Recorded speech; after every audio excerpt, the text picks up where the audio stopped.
1 second while I just sort a technical issue out. It was working before I hit go live.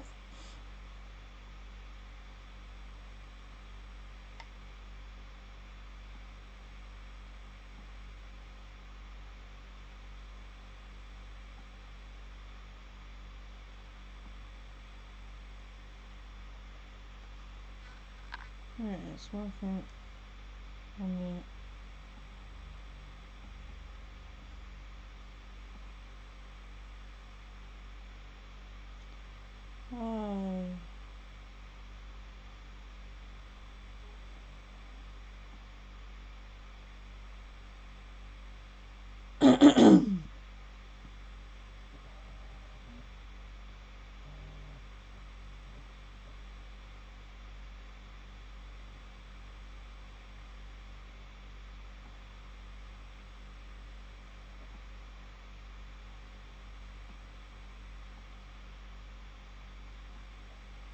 Hey, we did it. Sorry about that.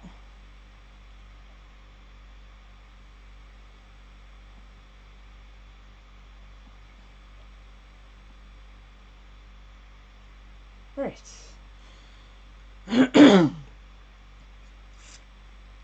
Anyway, so welcome back to, I think, part 3. We're doing Maya. She is, I'll show you actually. She is a black Jaguar based at the Big Cat Sanctuary. Oops, I'm knocking pictures now. And she's 3 years old. Her mother was unable to take care of her needs, so the decision was made for her to be hand reared. So she has basically lived her whole life at the Big Cat Sanctuary, where they will take care of her for the rest of her life. Jaguars are absolutely amazing creatures. I've actually met her in person, which was absolutely amazing. It was raining, so she wasn't too willing to come too close, but which is quite unusual actually, because a lot of Jaguars really like rain. She wasn't having none of it. Well, I say they like rain, they like water, which is probably a big difference. I like water, but I don't like rain either. So yeah, I was talking to her keeper not so long back, and she was saying that as a cub, one of her favourite games was hide and seek. Oh, I'll just show you what we've done so far for those of you who are maybe just joining us. So this is the progress so far that I've been doing.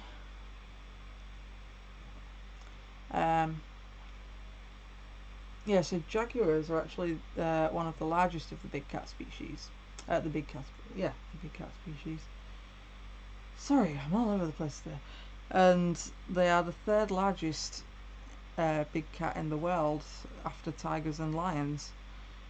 So they're about 5.5 foot long, or a bit more actually, and that's not including the tail. The tail's like over 2.5 foot long on top of that. And they can weigh up to 120 kilos, which is almost 19 stone, so they're quite formidable. Do let me know if you have any questions at all about either this animal or, well, anything really. What I'm doing. Let us know where you're from as well. I'm interested actually. Anyway, back to jaguars. So this is still playing, so I'll tell you some more. They're opportunistic hunters, which means that they will basically take the opportunity to hunt whatever's presented to them, and that can vary from quite a big variety of different animals. So it could be anything from deer or armadillos and fish, birds, all the way up to larger prey like capybara and even large caiman. Their teeth are very powerful and they're able to penetrate through that tough hide. To be honest, they can even bite through turtle shells. They'll quite happily try anything. They're connoisseurs of the jungle. They are very confident swimmers and have been known to, well, they've been seen quite regularly crossing large rivers and lakes and things like that.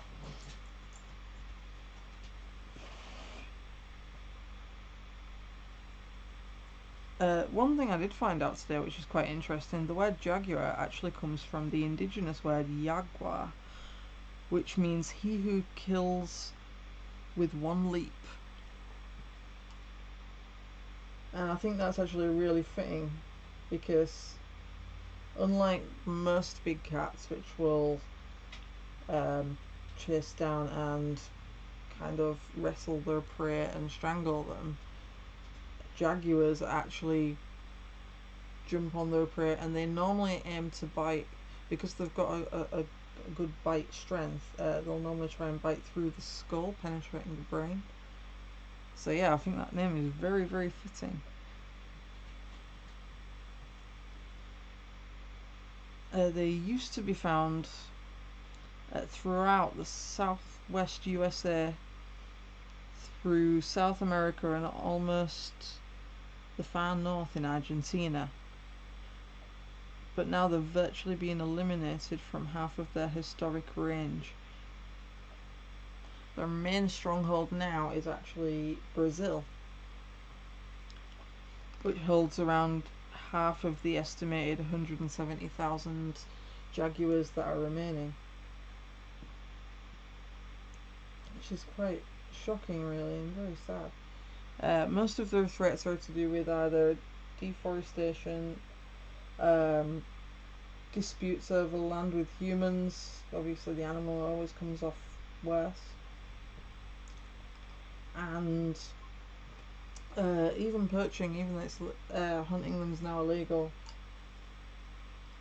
people still want them for parts, unfortunately, so numbers are declining. Right, now that that's done, let's continue. I just realised it kicks off my reference. There we go.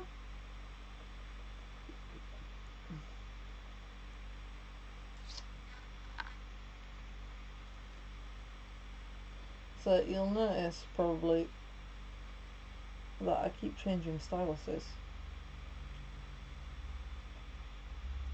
and that is because the Apple Pencil is designed mostly as an art tool, so it doesn't do all of the functions like dragging menus or anything like that. So that's why I use this other stylus, this gold one, which actually does like display things.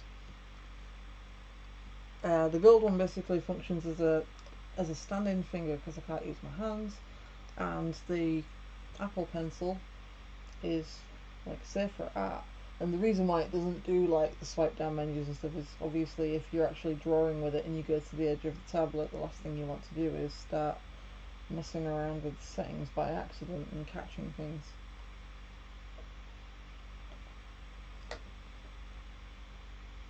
And I just want to say before I say anything else, I am not sponsored by anyone, and when I praise things like my iPad and the Procreate app, it is literally just because I believe in them so much. They are probably the best software and devices I've ever used.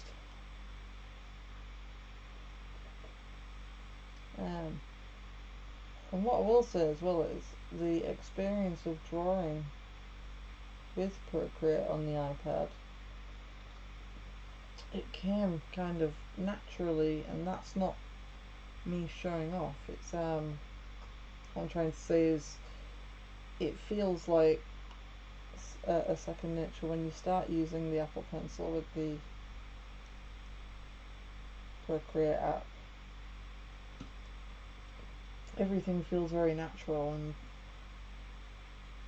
yeah, the screen's obviously not the same texture as paper, but I actually prefer it. It's much easier to get the lines down that I want without too much resistance.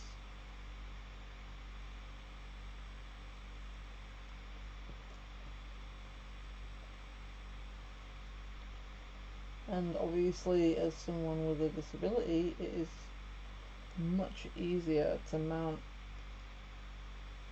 a device to my wheelchair which contains pencils, pens, watercolours, oils, whatever I could possibly want, and every colour, every thickness, all on my device on my Apple Pencil, and I can just take them wherever I'm going and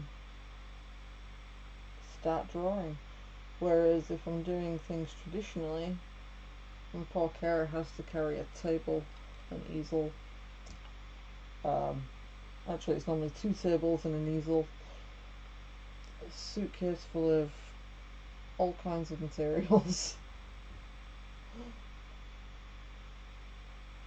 Bless her, she is amazing when you think about all the stuff that we actually have to take.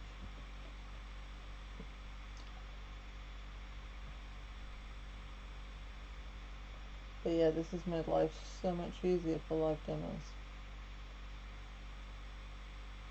while still being challenging, because I know a lot of people, there's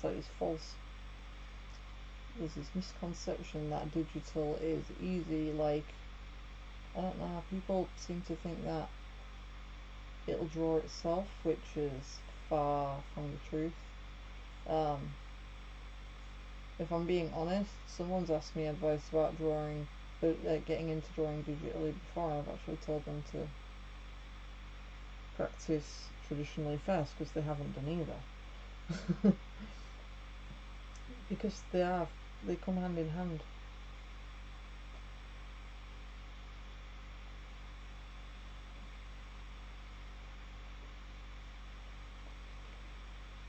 I'm losing my line. What I'm using now at the side is called Assistive Touch, and it actually mimics gestures. So because I can't use my hands, I use that, and it will do like 2-finger gestures, which is a really cool feature.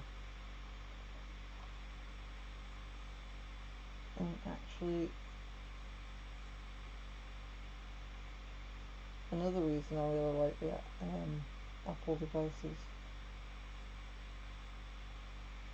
they were very well thought out for disability features. And I know a lot of devices, and I know things like Microsoft and Android and everything else also have them, but I've just found these get on with me really well, to be honest. A lot of assistive tech, it's like I don't know how to phrase it. It's like they've ticked off a box. Like, oh yeah, we've covered that, that's fine. But they haven't really thought too much. Whereas my Apple devices, they seem to have actually thought, well, what if someone couldn't do this? And how can we change that?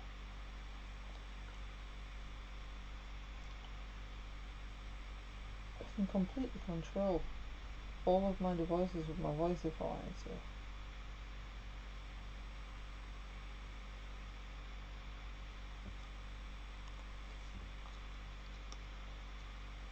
Which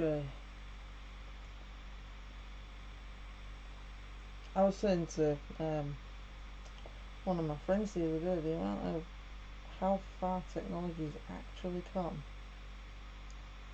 Like, since we were in school with our little Nokia 3310s.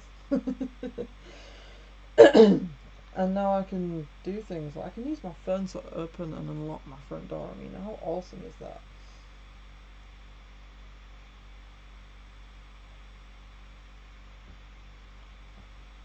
open the blinds in my studio. What else can it do? Turn lights on for me. It does pretty much. It's everything I thought I'd never be able to do for myself. It does.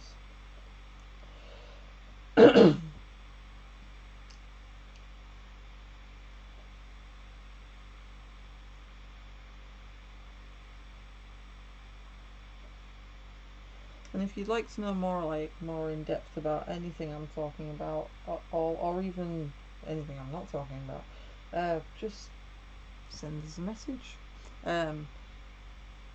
I don't have someone at the minute reading the comments section there for me, so if you could stick to the chat box so that I spot it, because I can only see the chat box at the moment.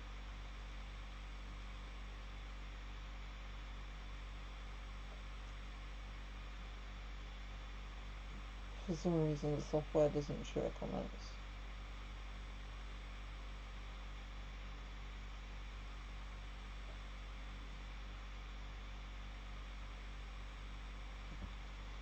Oh, I've got a frog in my throat today, I'm sorry.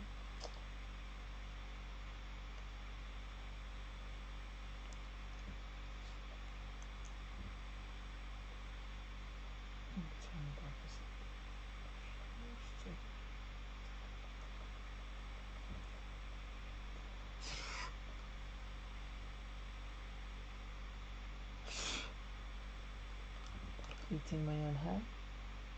Ooh, another thing that's useful for people who are maybe considering drawing with the mouth. Music stands and actually this is a laptop cooler on top, but they're magnetic and the pencil sticks perfectly, and you can stick it anywhere within reach that you need it, which is really ideal for me. The tablet itself is also magnetic. I wouldn't say strong enough to confidently hold it up. This is actually sat on a lip even though you can't really see it, but it does add an element of safety, like physically sticking it to the easel, because it does bounce quite a bit, which I wasn't too sure about in the beginning.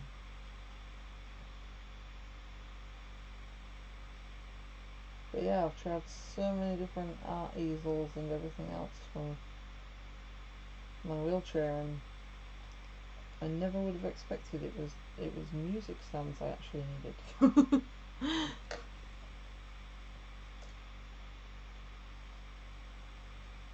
So what I'm doing now, I'm actually using what is essentially, what's it called, dry ink.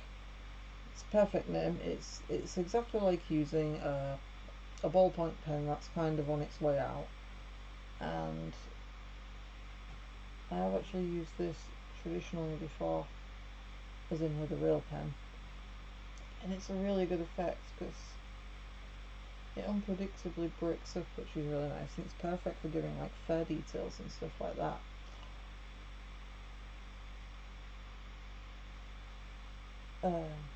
If you'd like to try it traditionally, I normally put down a colour. I wouldn't use anything wax based, if I'm honest. Anything that'll repel. Watercolours work really well with ballpoint pen. I really enjoy watercolours too. We'll probably do a demo on that at some point.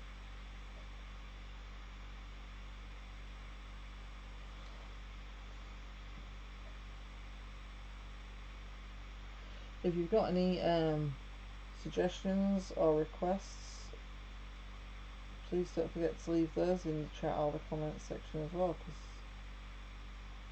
the more ideas the merrier.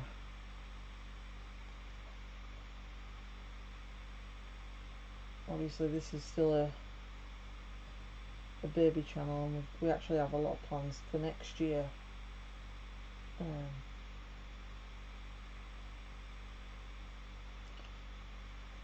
Unfortunately, I'm stuck in it at the minute, so it's a case of basically dealing with what we've got. So, not that I don't love being in my studio, but I am itching to get outside in the wild a bit more, I must admit.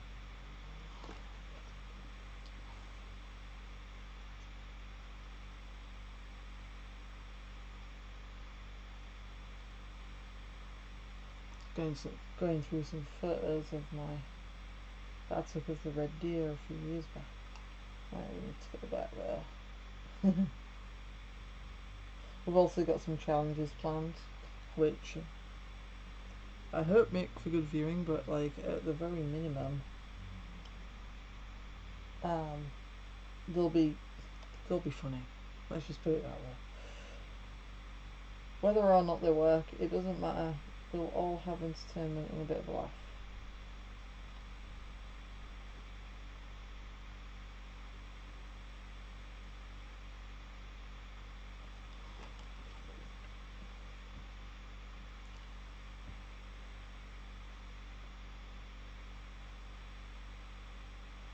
Now, I was aiming to finish this today,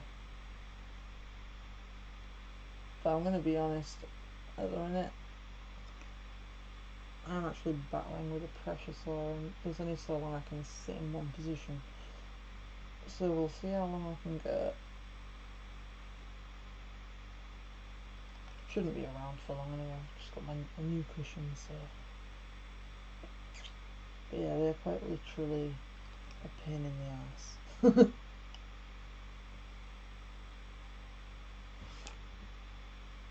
Just realised I've got no music.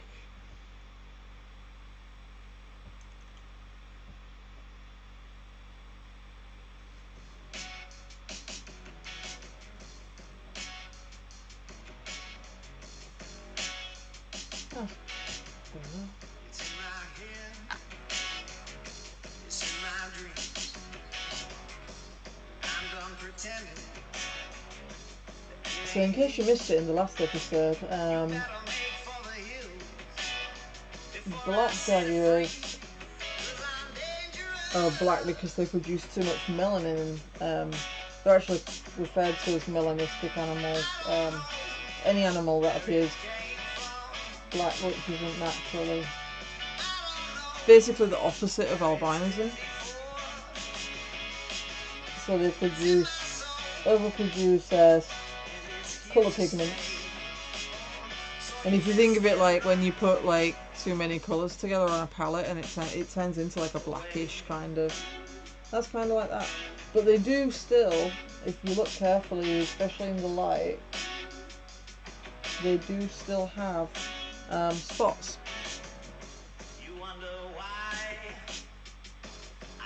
So because of the black colour, they're often mistaken for black panthers, which is actually Panthera, which is leopard. So although some organisations do refer to both as the same, it really depends. But yeah, jaguars are nothing like leopards. They are much larger. They have a different shaped head, and one of the biggest giveaways is the rosettes in their spots. You know, the circular shape that they create. Leopards just have that, whereas jaguars have spots within those spots. So it's like, I've got a picture of here. So you have, yeah, you can see. So there's like a big round shape, and then there's dots within that.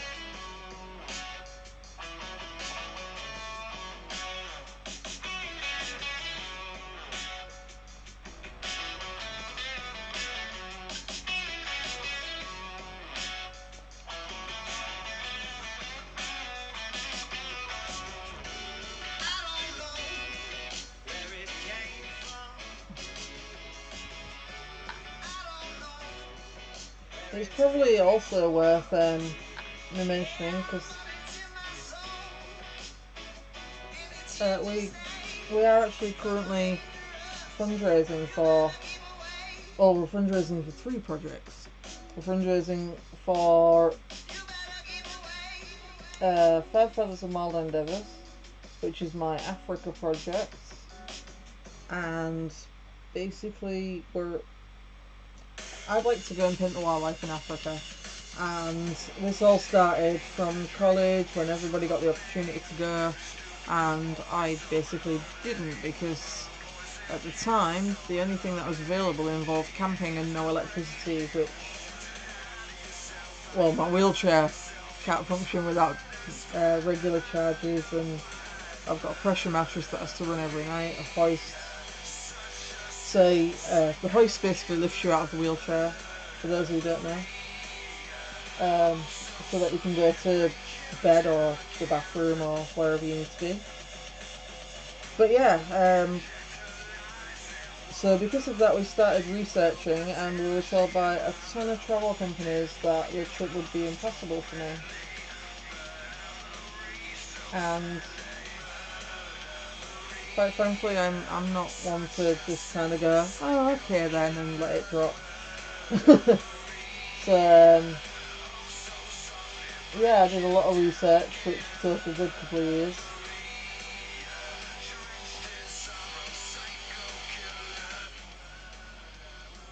And then we eventually came across a company who went, yeah, we can do it. But the problem is, well, it's not really a problem, but the only places that provide like 24-hour electricity and all that, and places where we can get like the specialist equipment hired to and things like that, they're kind of like 4 and 5 star establishments, which makes this quite a pricey project, and it's certainly one I can't afford on my own. On top of that, I also need 2 carers, and I am actually hoping to take a camera on with me as well, because after all of the effort it's taken so far, we do have half already, which is awesome. We need 12,240 total. And that's including flights, but not including, we're planning on doing exhibitions with the resulting artworks after that, and touring and chatting to people about the experience and everything. But anyway, I digress. So because it was so difficult to actually organise all of this and get on top of it, I decided to kind of turn this into a full-blown disability awareness project, and I want to record everything about the journey. I want to record like how I get on an aeroplane and the different equipment we use and how we use it, and all the things that we've had to organise to make this trip successful, as well as the actual fun side as well, like getting to see the wildlife and photographing and painting them.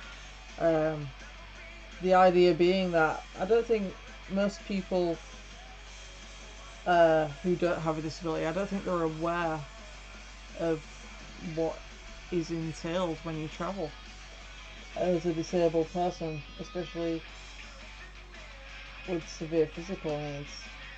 And why would you? Because if you've never lived in that situation before, or cared for someone in that situation, it's just not something you'll ever consider. So yeah, I'd like to take the opportunity to basically use that trip to raise awareness. And I'll also use the footage throughout, like when we tour afterwards, and I also kind of want to inspire anyone who's been told, like I was told, that this is impossible, that it is impossible, and don't give up and don't believe anything anyone tells you 100% really. I want to encourage the mainstream travel companies to up their game, because we're now of an era where they should be able to accommodate us without having to having to approach something speciality and kind of, yeah, we shouldn't have to be like segregated in that way. I should be able to go to a travel agent and say I want to go here and we need this, and they go, okay, we'll do it. And hopefully one day that might happen, but right now,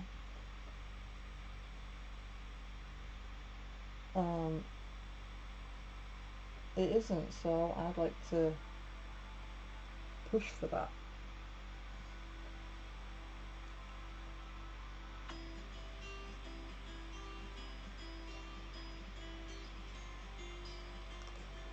I'm lucky now that we actually do have things like Google, because there's no way I'd have been able to find out the information I have without.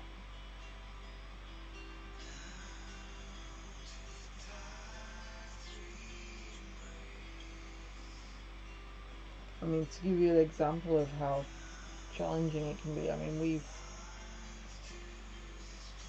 I'm 32 and I've travelled abroad once so far, and that was when I was 14, and a wonderful charity, I think they're called Dreams Come True, fundraised for us to go to Orlando, Florida in America, which I highly recommend. It was the best thing. So amazing, and we got to swim with the dolphins at Discovery Cove, which I just can't even put into words how amazing that was. But yeah, since the age of 14, I've never really been anywhere that's not local to the UK, and even when we go locally to the UK, I didn't do it that regularly until like I got my 24/7 care, because it just wasn't realistic or affordable.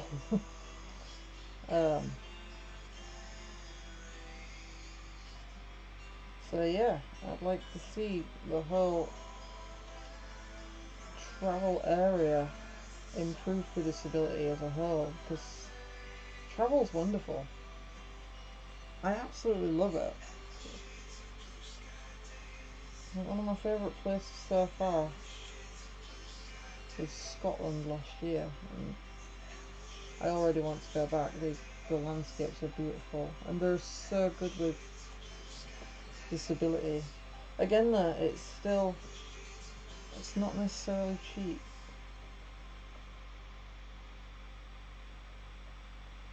It's much cheaper than Africa though. But once you require extra space for the wheelchair and extra equipment hired, you'd be surprised.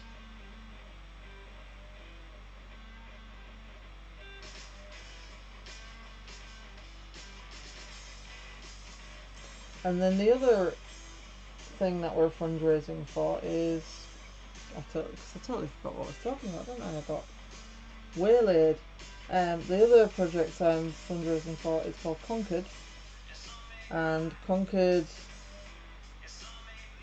basically stemmed from the fact that Africa's taken a while to fundraise for, and I'm getting impatient and I want to make a change now. So I am taking challenges and pushing the disability boundaries, basically. So far, if you check out my channel, I've already done things like new body painting and suspension and, oh god, I've gone blank. Swimming in the sea, rock climbing at Brimham, all different things like that. So future plans, we are aiming to at some point do something with skydiving and also diving and hopefully surfing. If anyone has any information on any of those things, by the way, please do get in touch, because especially like the diving and stuff, we haven't actually found anywhere yet, but they are on the list. So yeah, if there's anything else you'd like to add to our list and want me to see if I can work it out and how I would do it, and then show you guys so that maybe you could do it too, or just watch me and have a laugh. Either way. So yeah, we're doing that throughout the UK.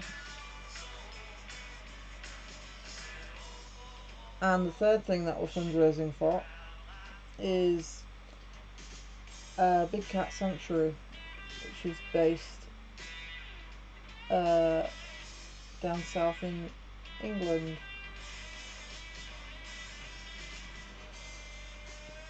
Now, they do amazing conservation work and breeding programs and rescue and everything else. They're inspirational, they truly are.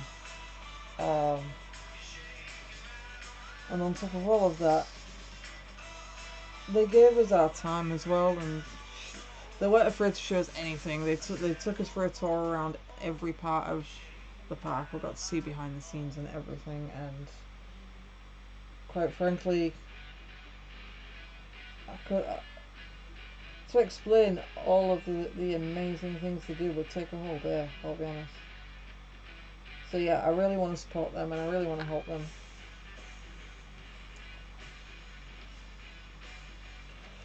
Each time I do a different painting, I will have a different support there. So Maya is the Big Cat Sanctuary, and I thought that was really fitting because that's where she lives. Anybody who provides references for me, Alma Leaper actually provided these, by the way, so thank you to her. But yeah, anybody who provides references that I end up using, not only will they get a shout out, but I'll let them choose the next fundraiser, basically. And the total will get shared between the 3 projects. That's the aim.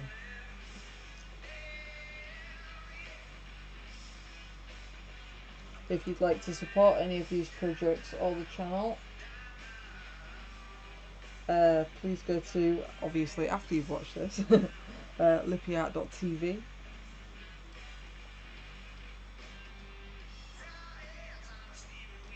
When these artworks are finished, they will also be available for sale, so check out LippyArt.co.uk if you'd like to purchase them. And not just the originals, we also have prints among other products.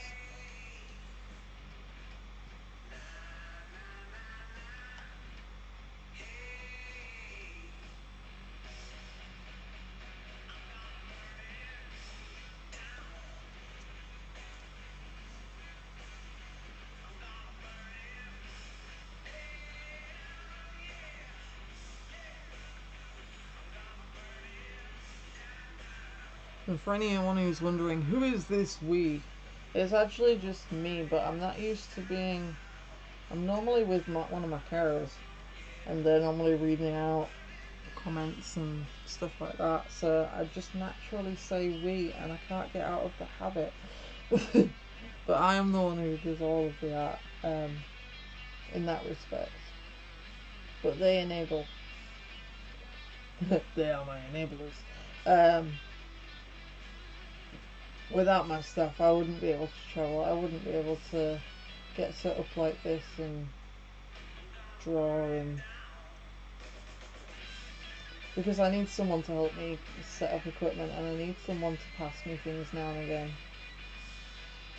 and I need someone to drive for me and help me set up my marquee in the middle of nowhere at an event.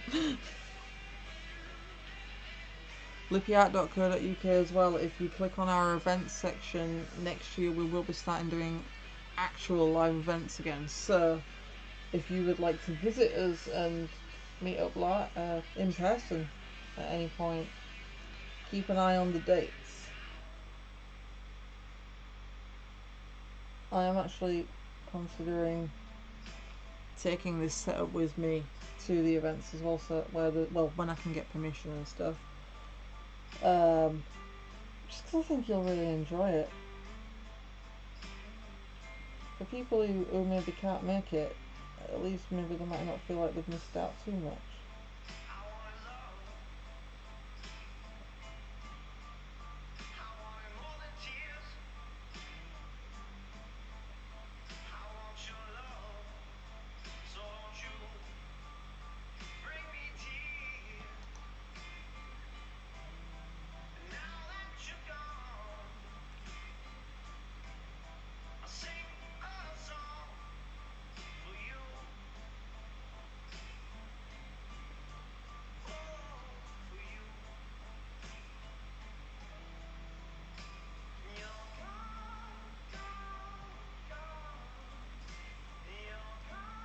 Now, I know it might seem counterproductive that I've put all the colouring and now I'm colouring over it, but what it'll do is it'll shine through, so I'll get all this nice fur texture on the top, but you'll still see the glows of colour underneath. And that'll give it its form and shape.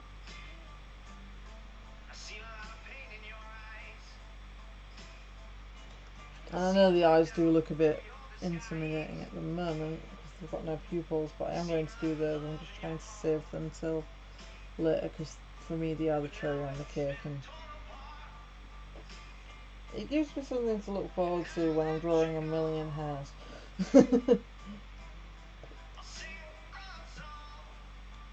As well as seeing the final piece, of course, because I always look forward to that.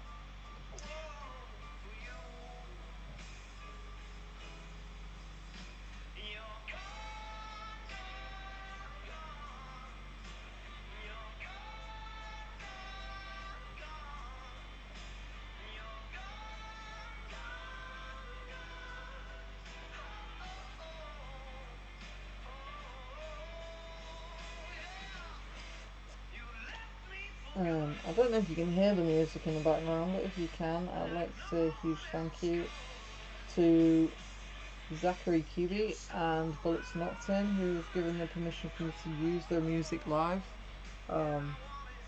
It really means a lot. I just think art and music go together so well, don't you? You just can't.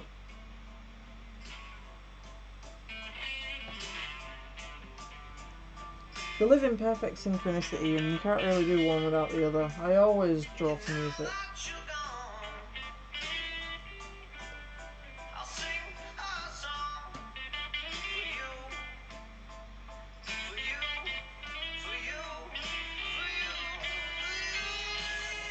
So this part, you'll notice the fur actually changes direction. And you'll find this when you observe most animals. There's always one section where it starts from in the centre and it'll swell outwards. Sometimes there's more. Most times there's more, actually. And it's worth keeping aware of this because the direction you draw the fur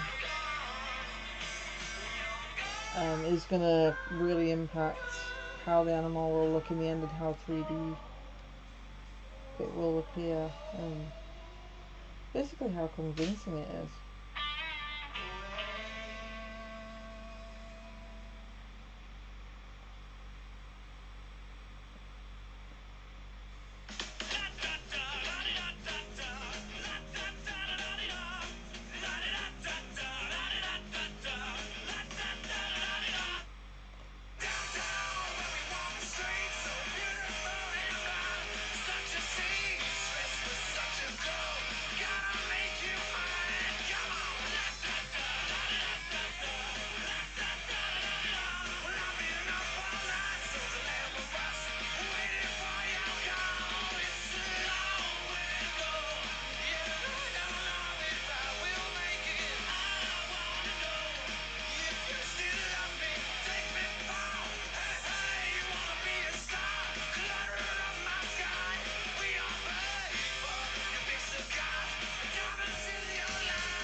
See how that nice blue shines through on the nerves.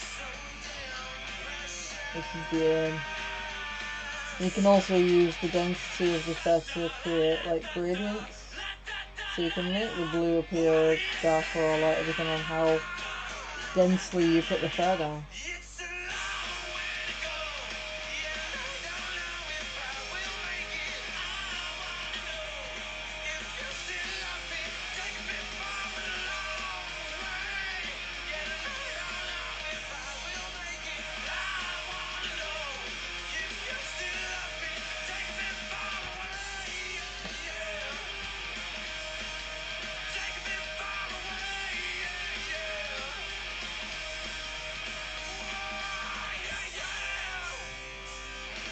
Grab a drink real quick.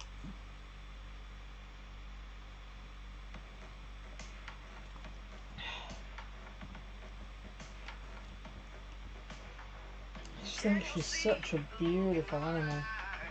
Set our sights on the finish line. If your will is as strong as mine, we will remain unbroken. We will remain unbroken. Divided we fall, together we rise. We're taking it all, leaving nothing behind.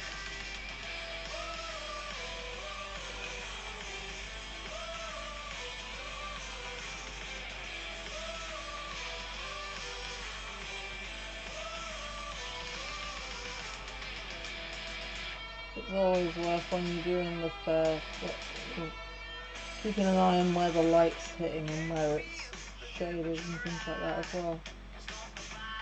Don't want to fill in too heavily where the light is brighter.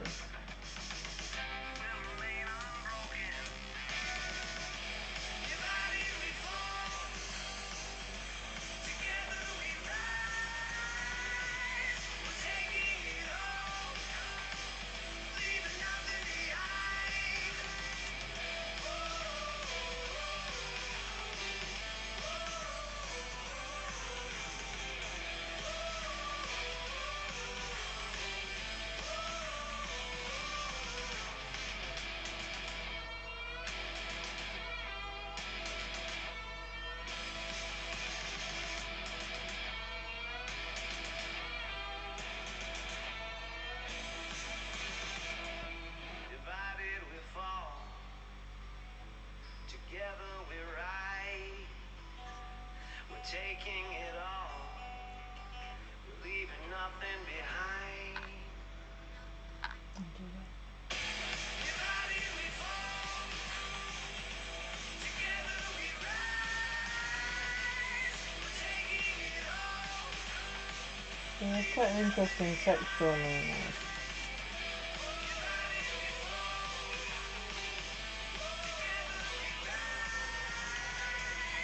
It's not too dissimilar to your house cat, really.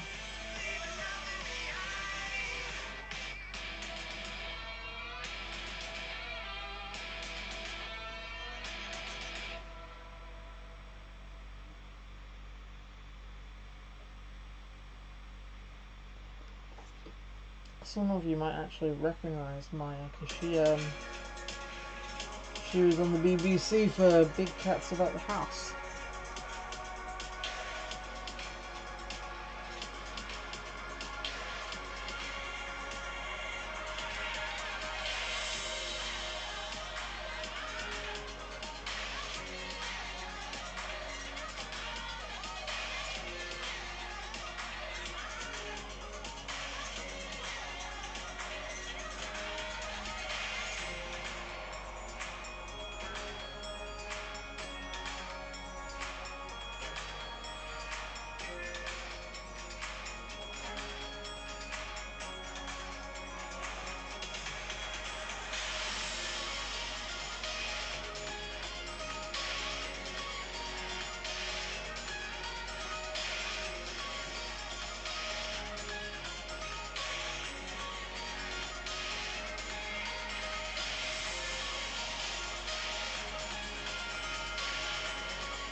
One thing I am noticing about while I'm drawing Maya is the fire doesn't always go in the direction I expect, so that's why I'm paying close attention to my references.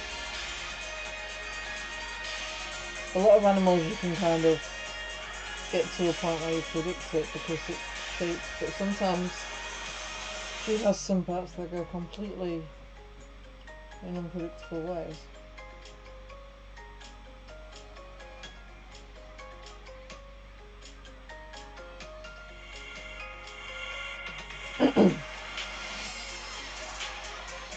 To be honest, it's only unpredictable though, because I don't really know Jaguar that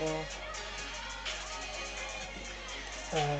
She is actually the first Jaguar I've ever drawn.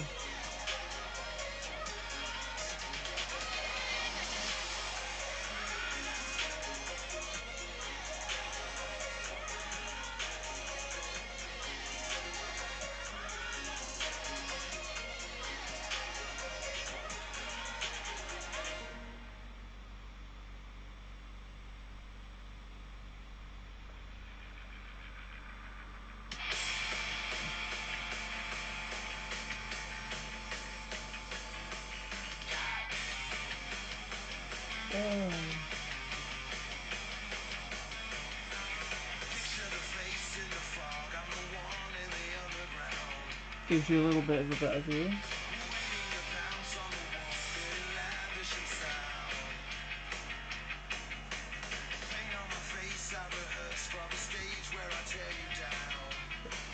The feature that I just switched then, that's actually what I normally use to check while I'm up at this close, so I'll have it on my computer screen,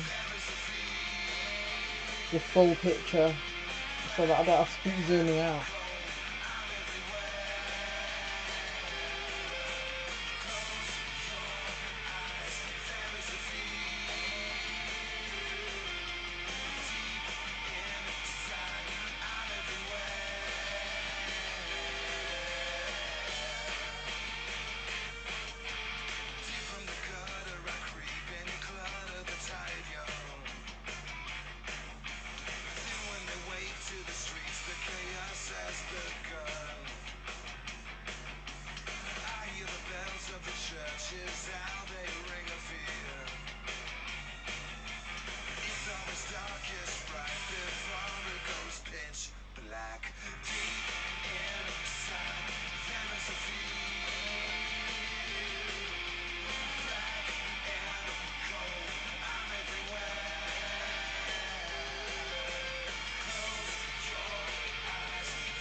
You'll notice I won't stick to one area really, I'll dance about.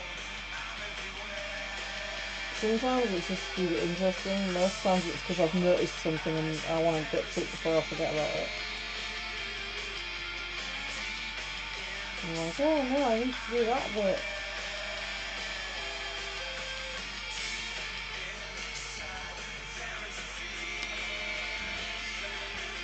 I hope this isn't looking too dark on your monitor. If it is, I recommend turning the brightness up because my monitor looks quite dark and there's a lot more detail in that.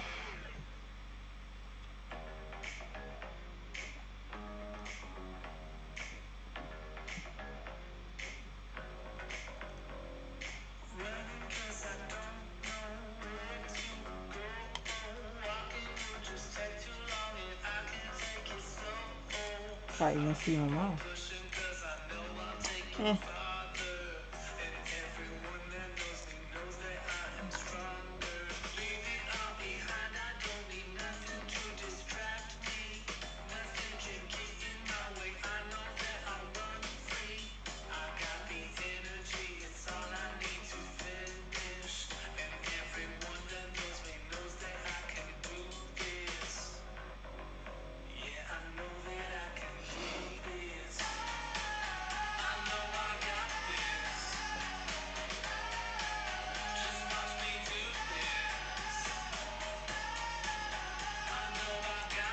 Yeah, I really like this one as well.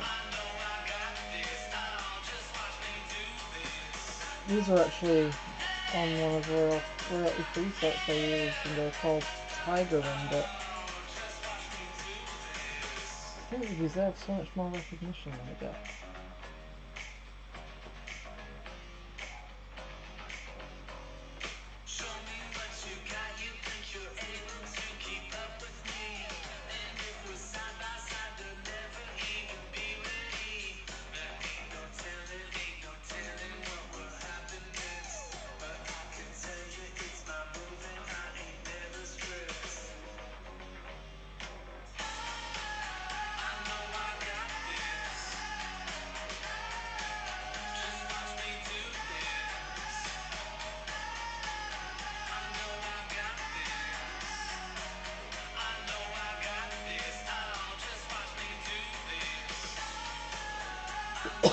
Excuse me.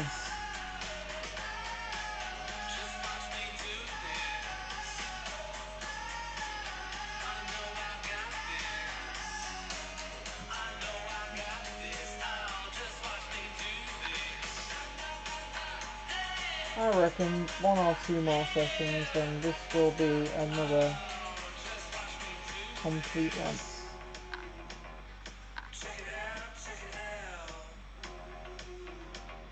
I'm gonna have to tap out soon now because I am making. On the upside, it's also a good device to use when you're backsetting because there's not a lot of reaching involved with things. But it's not my back that's hurting still, so it's not really helping.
I apologise if I'm being a bit quiet. When I get in the zone, I kind of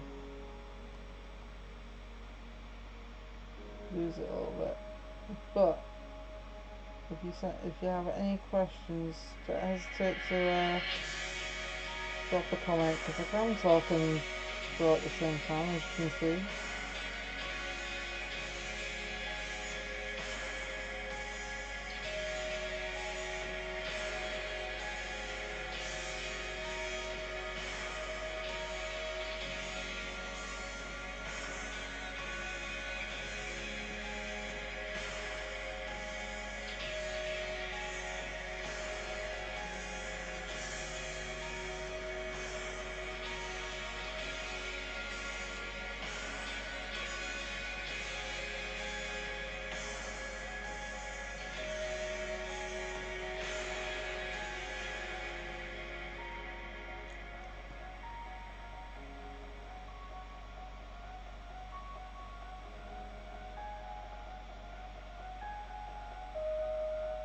Got this edge to go really dark here, and I don't know why, but it's really not.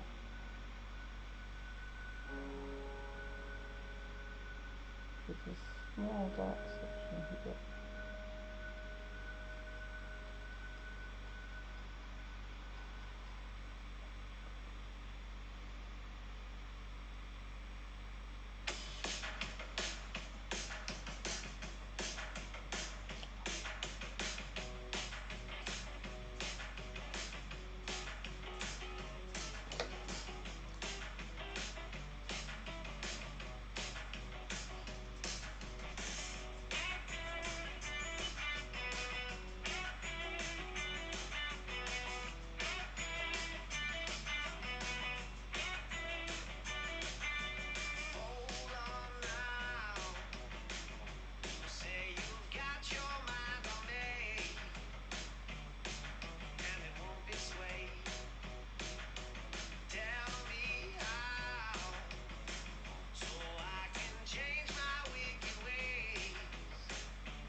Just hidden one of the layers temporarily so I can see what I'm doing.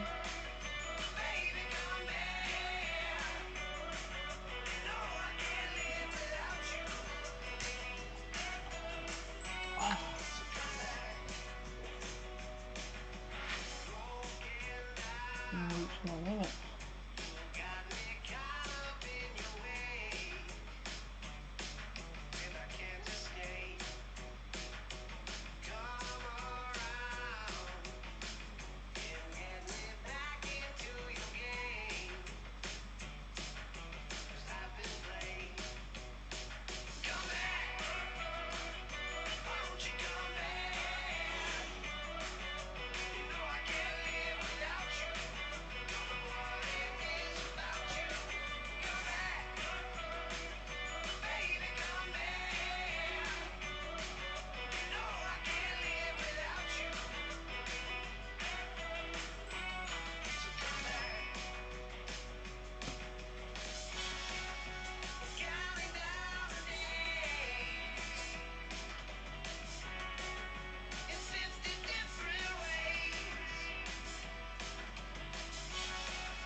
Okay.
I think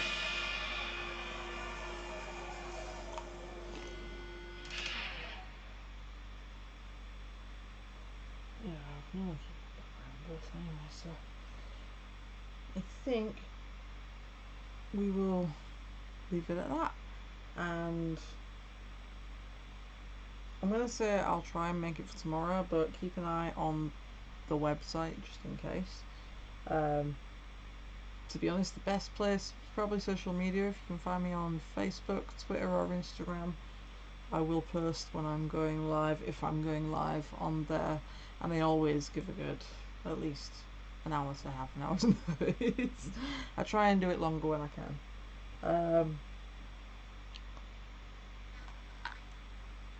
I should probably show you what, zoom out and we can see what we've done so far.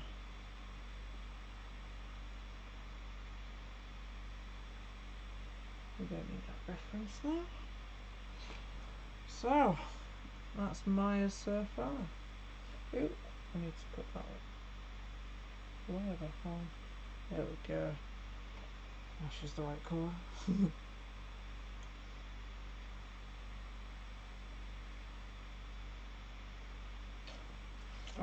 Actually, I won't do the time lapse. I will do that next time. So, yeah, have a good night and thank you, and I hope to see you again tomorrow. Thank you.